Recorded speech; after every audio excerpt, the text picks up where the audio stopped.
ஆண்டவரும் உலக இரட்சகருமாகிய இயேசு கிறிஸ்துவின் இனிய நாமத்தில் யாவருக்கும் என் அன்பின் வாழ்த்துக்கள். இது உங்கள் விசுவாசத்தை பற்றியது. கடுகு விதையளவு விசுவாசம் உங்களுக்கு இருந்தால் நீங்கள் இந்த மலையை பார்த்து இவ்விடம் விட்டு அப்புறம் போ என்று சொல்ல அது அப்புறம் போம். உங்களால் கூடாத காரியம் ஒன்றுமிராது. மத்தேயு 17:20. மக்கள் அனுபவிக்கும் துன்பம் அல்லது விபத்துகளுக்கு தேவன் பொறுப்பல்ல. அது அவருடைய இயல்பான தன்மைக்கு மாறுபாடானது. அவர் அன்பே உருவானவர். அவரில் இருள் இல்லை. அவருடைய நற்செய்தியின்படி கிறிஸ்துவின் ஏற்பாடுகளுக்கு முரணாக நீங்கள் துன்பங்கள் அனுபவித்திருந்தால் அவை அனைத்தும் தேவனிடமிருந்து வந்தவை அல்ல. உங்கள் வாழ்க்கைக்கும் உங்களுக்கு சம்பவிக்கும் காரியங்களுக்கும் நீங்கள் பொறுப்பு. இது உங்கள் விசுவாசம் மற்றும் அதை நீங்கள் பயன்படுத்தும் விதத்தை பற்றியது.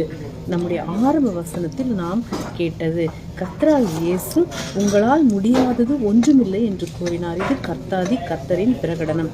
எனவே கேள்வி என்னவென்றால், உங்கள் விசுவாசத்துடன் நீங்கள் என்ன செய்கிறீர்கள்? உங்கள் விசுவாசத்தை எவ்வாறு செயல்படுத்துகிறீர்கள்? வேதம் கூறுகிறது, விசுவாசத்தினாலே நீதிமான் பிழைப்பான். எபிரேயர் 10:38. ஒவ்வொரு நாளும் வாழ்க்கையின் நெருக்கடிகளை சமாளிக்க உங்கள் விசுவாசத்தை பயன்படுத்துவது உங்கள் பொறுப்பு. ஆனால் இதில் பிரச்சனை என்னவென்றால், சிலர் தங்கள் விசுவாசத்தை வீணாக்கி இருக்கிறார்கள் அல்லது பயனற்றதாக ஆக்கியுள்ளனர். நியாயப்பிரமாணத்தை சார்ந்தவர்கள் சுதந்திரவழியானால் விசுவாசம் வீணாய் போகும், வாக்கு தத்தம் அவமாகும். ரோமர் 4:14. விசுவாசத்தை வெறுமையாக்க முடியுமா? ஆம், உறுதியாக முடியும். மாற்கு 7:13. யூதர்கள் தங்கள் பாரம்பரியத்தால் தேவனுடைய வார்த்தையை பயனற்றதாக ஆக்கியதற்காக இயேசு அவர்களை கண்டித்தார். இங்கே பாரம்பரியம் என்பது உங்கள் வாழ்க்கை முறை, உங்கள் தனிப்பட்ட கலாச்சாரம் மற்றும் நீங்கள் நம்பும் விஷயங்களை குறிக்கிறது. இந்த காரியங்கள் தேவனுடைய வார்த்தைக்கு முரணாக இருந்தால் நீங்கள் உங்கள் வாழ்க்கையில் தேவ வார்த்தையை பயனற்றதாக செய்கிறீர்கள். மேலும் உங்கள் விசுவாசம் வீணாய்ப்போ. உங்கள் உறுதியான நம்பிக்கை எப்போதும் கிறிஸ்துவால் செய்து முடிக்கப்பட செயல்களில் இருக்க வேண்டும். அவருடைய விசுவாசத்தினால் வாழுங்கள். கலாத்தியர் 2:20.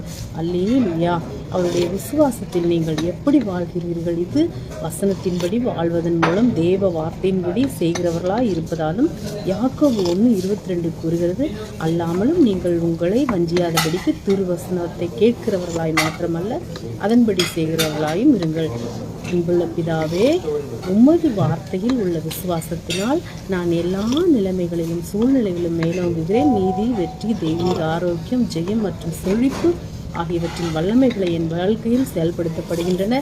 ஏனென்றால் நான் உமது வார்த்தையின்படி வாழ்கிறேன். உமது ஞானத்தால் வழிநடத்தப்பட்டு ஈர்க்கப்பட்டு எனக்கான உமது பரிபூர்ண சித்தத்தை நிறைவேற்றுகிறேன். இயேசுவின் நாமத்தில் ஆமென் என்று ஜெபிப்போமா?